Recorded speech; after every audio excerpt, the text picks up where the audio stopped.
The law of agency deals with the relationships between sellers and buyers and real estate licensees. Typically, we're talking about the managing broker, the one in charge. Let's first off define what is an agent. An agent simply means that a person has been hired to represent someone else in a real estate transaction, such as a seller or buyer client. There are two types of agents a licensee can be. A licensee being one who has received a real estate license. One type of agent one can be is called a special agent, which means that a person or licensee represents someone in one time in one area. This is a typical situation of where a licensee represents a seller in selling their home. The licensee only represents the seller that one time on that one property. Whereas a general agency relationship is an ongoing relationship. This might be like a property manager representing an owner in several areas on an ongoing basis. That person will be classified as a general agent.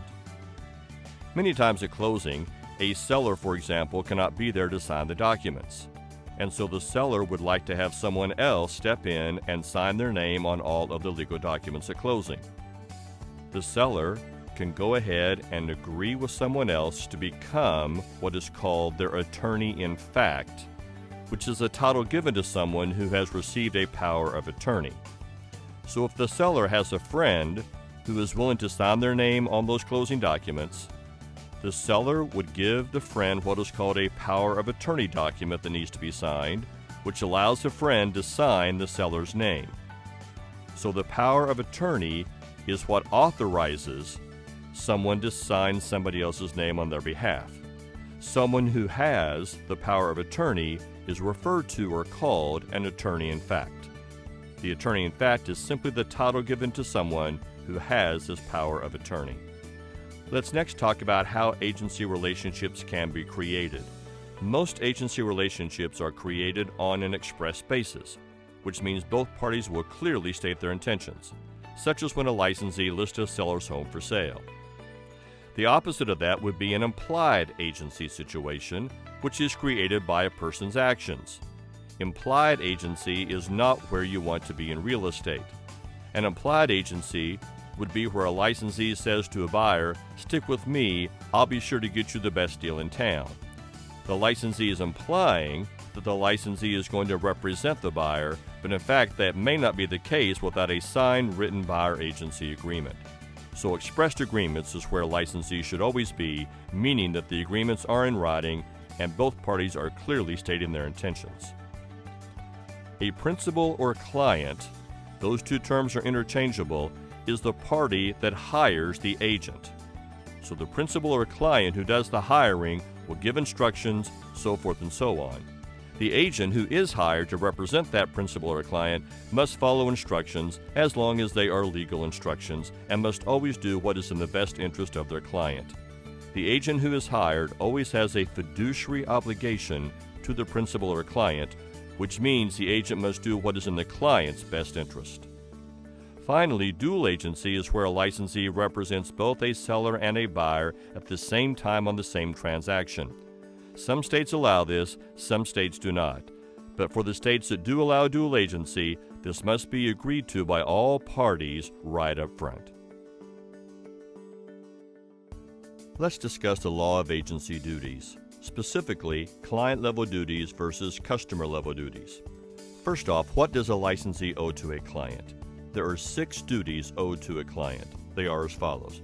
Number 1 is a duty of care. Care means a licensee should be knowledgeable and skillful. Number 2 is obedience, which means a licensee must follow the instructions of the client, assuming they are legal instructions. The third client-level duty is accounting. The licensee does owe accounting to the client for their actions, earnest money received, and any documents. Number 4 is loyalty, which is the term fiduciary. A licensee always owes a fiduciary obligation to the client, meaning the licensee must do what is always in the best interest of the client. The fifth duty owed to a client is disclosure, and here we mean full disclosure. Anything that the licensee is aware of that would affect their client's decision must be disclosed.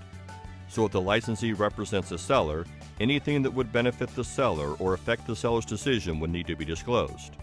Likewise, if a licensee represents a buyer, then the full disclosure would be owed to the buyer client. The sixth client level duty is confidentiality. A licensee must keep all information confidential received from a client. Let's now contrast that with customer level duties, and there are just three. Our acronym is FHA, which stands for fair, honest, and accurate. A licensee must be fair with the customer, must be honest, and must be accurate, specifically as far as disclosing material defects about their property, such as roof leaks or basement leaks or underground storage tanks. Even if a defect is a latent defect, that is a hidden defect, those defects must be disclosed to any possible customers. Several environmental issues need to be addressed here. Let's first off talk about lead-based paint. For any residential property built prior to 1978, licensees must give a lead-based paint disclosure to the buyer. That would include any reports on lead-based paint, if the seller has knowledge of the lead-based paint, those type of items. Those disclosures that the buyers are given must be kept for 3 years by the licensee or the brokerage firm. Radon gas is also another environmental issue that must be disclosed to buyers. Radon gas are natural gases in the ground that could possibly cause cancer. That is why it is a required disclosure. Mold is also an issue that must be disclosed to customers. Mold occurs when there are airtight windows and the house or the property cannot breathe. The best way to avoid mold is to make sure we have nice airflow throughout the house. Asbestos is also a type of product that was used years ago to insulate pipes. Asbestos was shown to be cancer-causing, so the best way to deal with older homes that have asbestos insulation is to simply encapsulate the asbestos pipes and seal it as opposed to removing it. There's also a law called CERCLA, which stands for the Comprehensive Environmental Response, Compensation, and Liability Act. This law is basically there to prevent environmental illegal dumping on property. The Environmental Protection Agency, or the EPA, is the one in charge of supervising this law and trying to prevent illegal environmental dumping on property. Finally, a stigmatized property is a property where an adverse event has taken place, such as a murder or a suicide. The real estate brokerage compensation that a seller typically pays a brokerage company is always negotiable. There is no such thing as a standard rate of commission. A licensee working for that brokerage company is always paid commission money by the managing broker. So typically, a seller will pay the commission amount of money to the brokerage company. The brokerage company will then pay the licensee whatever their agreement is. As a licensee working for a real estate brokerage company, you can be classified as either an independent contractor or an employee. Most of the time, licensees are considered to be independent contractors. As an independent contractor, your time is your own. You can work as much as you want to or as little as you want to. Also, as an independent contractor, you will pay your own taxes to the government. The brokerage company does not withhold any money from the total commission check. Conversely, if a licensee is treated as an employee, then the employer would tell the employee licensee how many hours to work, what days, etc., and also the employer would have to withhold taxes out of the employee's paycheck. Many areas have what's called a multiple listing service. A multiple listing service is where brokers get together and agree to cooperate and show each other's listings and share commission agreements. With that said, however, multiple listing services have to be careful not to get together and set commission rates for an area. All the brokers cannot get together and set a common commission rate. This would violate the Sherman antitrust laws, which prevents price fixing. And finally, when does a licensee earn a commission? A licensee earns a commission upon producing a buyer who is ready, willing, and able and meets the terms of the seller. If a brokerage company has done that or a licensee has done that, the commission has been earned. What if we have a transaction waiting to close, and before closing, we find out that the buyer is not able to qualify for a loan. Has the licensee earned his or her commission? The answer is no, because the buyer may have been ready and willing but was not able because of not being able to qualify for a loan. Conversely, if before closing, a seller's job transfer does not go through, for example, and then the seller cannot sell to the buyer, has the licensee earned a commission in this situation? The answer is yes, because the buyer is still ready, willing, and able. It's just the seller who is not able to transfer title. Another area of real estate we need to address is the area of property management. Many times, an absentee owner will need to hire a property manager, or maybe an apartment complex or shopping center also would need to hire a manager to manage the property. When this occurs, the owner will hire the manager by signing a property management agreement.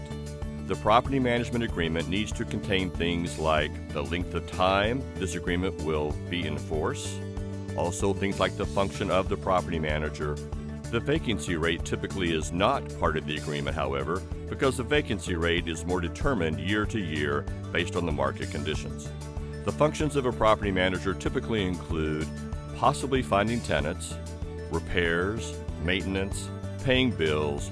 Those are the typical functions of a property manager.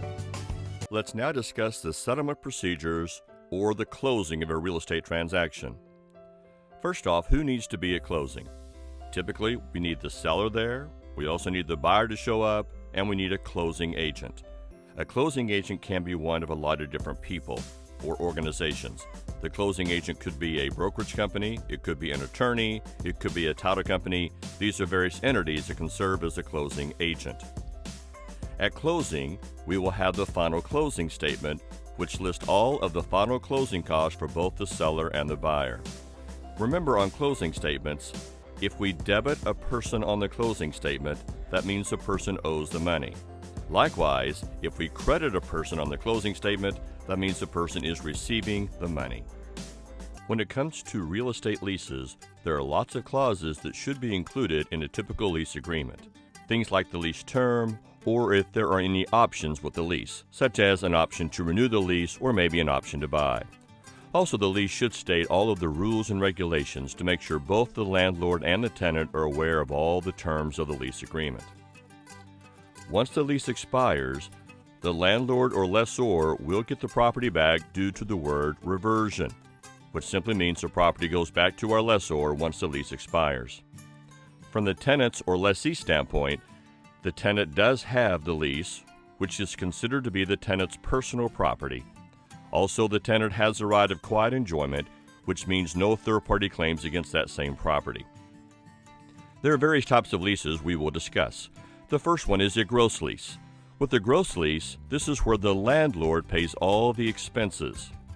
If the costs go up, such as taxes and insurance, then many landlords will have an escalation clause that allows the landlord to raise the rent and pass those extra costs along to a tenant. A net lease is where the tenant pays all of the expenses, such as the taxes and insurance. This is typical in commercial leasing. If a tenant is paying for the real estate taxes on the space, then the tenant should be able to deduct that on their tax return as well. A percentage lease is yet a different type of lease whereby the rent is based on a percentage of sales. You will see this typically in a retail environment such as a shopping center. So the more sales the store racks up, the more rent that store would pay.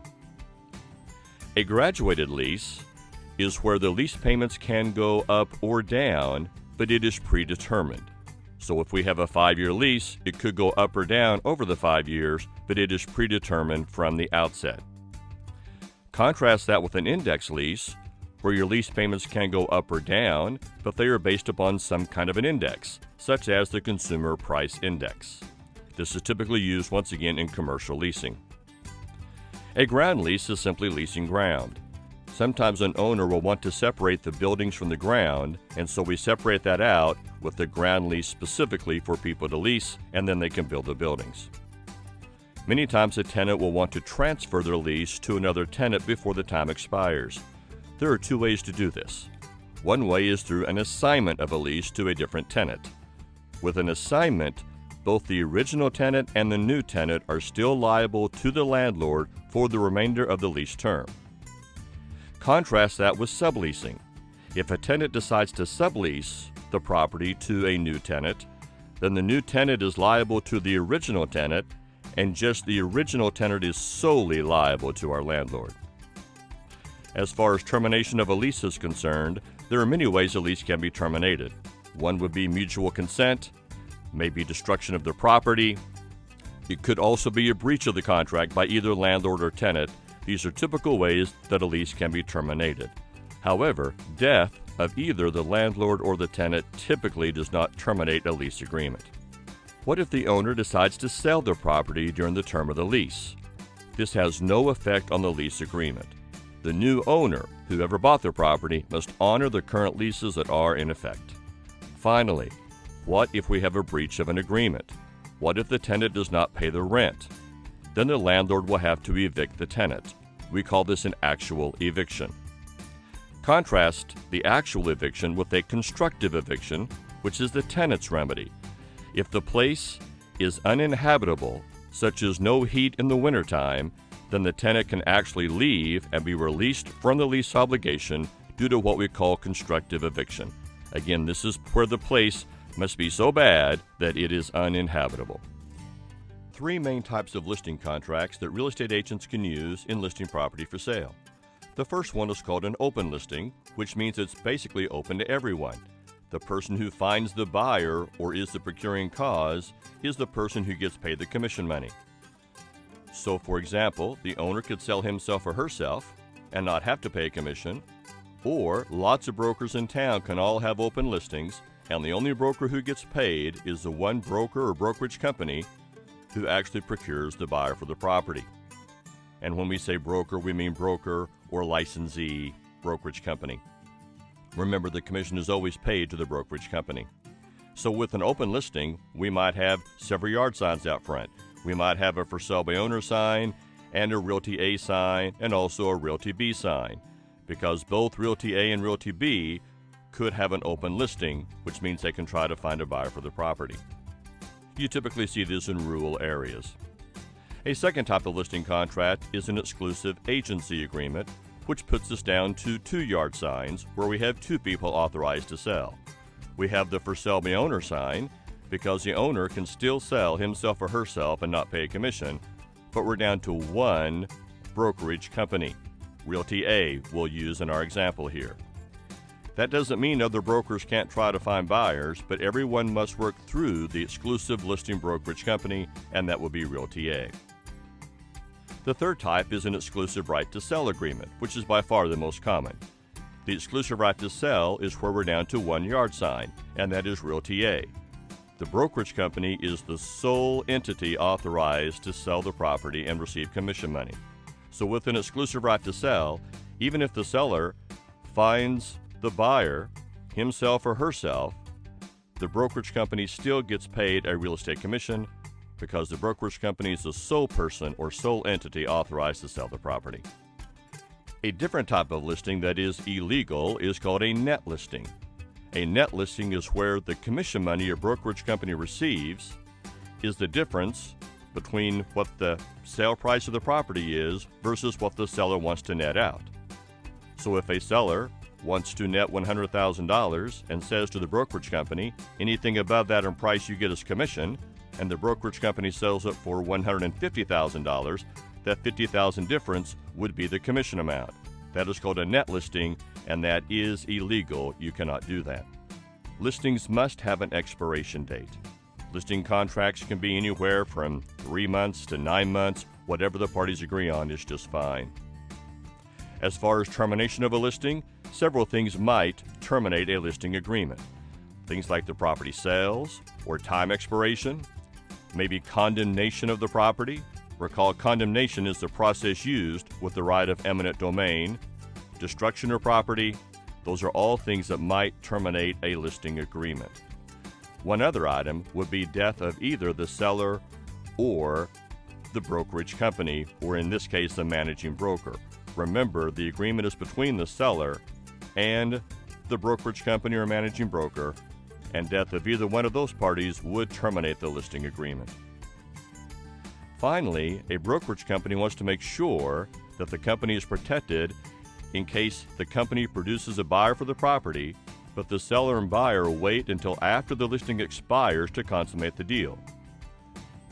What we have to protect the brokerage company in this case is called a protective period clause, which basically says that if a brokerage company produces a buyer during the term of the listing, and then the listing expires, and that same buyer comes back and buys from the seller directly within a certain time frame, maybe 3 to 6 months, then the brokerage company would still be paid and owed a real estate commission. What happens when a seller refuses to pay the brokerage company a real estate commission? In order to sue for a commission, the lawsuit must be brought by the managing broker or the brokerage company. Also, the managing broker or brokerage company must be licensed at the time of the sale. And finally, to sue for a commission, the managing broker or brokerage company must be employed by the client, typically a seller client. That would be the actual listing agreement. Once we have a closing on our property, the brokerage company is happy because we got paid commission money. But the seller has a tax problem, because whenever a person in this country buys an asset, sells it later on, and makes profit money, then the government wants to tax us on that profit, which is what we call a capital gain. A capital gain is where you make profit on things like sale of real estate. So if the seller buys a house, sells it later on down the road, and makes profit money, then that is a capital gain or profit that is taxable. However, for owner-occupied homes that we live in, we have an exclusion. It's the 1997 Tax Act, and it says that on houses we live in, again, not investment properties, but houses we live in, when we sell those properties, if we are single, if the profit does not exceed $250,000, then no taxes will be owed. The full amount of profit would be excluded. If persons are married, then the exclusion amount of profit for capital gains is $500,000. Keep in mind that in order to claim this exclusion on owner-occupied properties, the property must have been the principal's personal residence for 2 of the past 5 years. We pay income taxes based upon our income, hence the term income taxes. However, with real estate, we're able to deduct a few items, which means we pay less in income taxes. If a person owns real estate, the following items will be tax-deductible expenses for most of us. The first one might be mortgage interest. Mortgage interest is tax-deductible if a taxpayer itemizes their real estate deductions. A second item that is deductible are real estate taxes. Again, if you itemize your deductions, you can go ahead and claim real estate taxes as a tax-deductible item and pay less income taxes. The third item that can help save on taxes is depreciation, but this is only on investment property such as rental houses. A person cannot depreciate their own home for a tax write-off. However, a person can depreciate an investment in rental properties or commercial properties if they're for an investment business use, and the depreciation, which means you're able to write off the cost of the acquisition, that will be tax deductible over a certain period of time, which once again means you pay less in income taxes.